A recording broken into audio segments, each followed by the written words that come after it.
நிஜமா இன்னைக்கு என் பிறந்த நாள்ன்றதை நான் மறந்துட்டேன். நடந்த கன்ஃபியூஷன்ல சுத்தமா எல்லாமே மறந்து போச்சு. ஆனா உனக்கு எப்படி? என்னால எப்படிங்க உங்க பிறந்த நாளை மறக்க முடியும்? ஏங்க, உங்களுக்கு ஒரு gift வாங்கி வச்சிருக்கேன். ஏய், இப்படி எழுதிருக்கே, இதுவே எவ்வளவு பெரிய gift தெரியுமா? இதுக்கு மேல என்ன வேணும்? இங்க இருந்து போறப்போ இதை எடுத்துட்டு போக முடியாதுலங்க. ஆனா நான் கொடுக்கிறது என்னைக்கும் உங்களோடவே இருக்கும். கை நீட்டுங்க.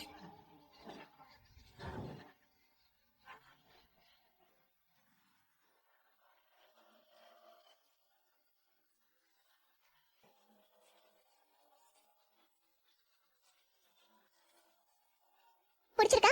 இவ்வளவு பெரிய அன்பு பரிசு நீ எனக்கு கொடுத்திருக்க. எப்படி கண்மணி எனக்கு பிடிக்காம போகும்? ரொம்ப பிடிச்சிருக்கு கண்மணி, அழகா இருக்கு. Thank you so much.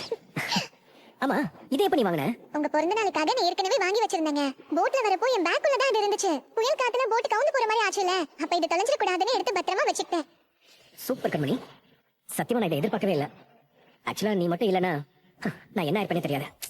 ஏங்க, ஏன் இந்த மாதிரி எல்லாம் பேசுறீங்க? பின்ன என்ன கண்மணி, நைட்டு நான் தூங்கிடக்கூடாதுன்னு விடிய விடிய நீ பட்ட பாடு எனக்கு தெரியாதா? நீ இல்லைன்னா நான் இல்ல கண்மணி.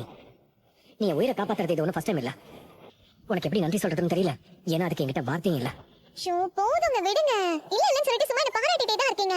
பிறந்த நாள் அன்னைக்கு என்ஜாய் பண்றதை விட்டுட்டு எதுக்கு இப்ப இவ்வளவு ஓவர் சென்டிமெண்ட்? அப்ப என்ன பண்ணலாங்கற? அப்படியே கொஞ்சம் அந்த பக்கம் திரும்பி பாருங்க. பிறந்த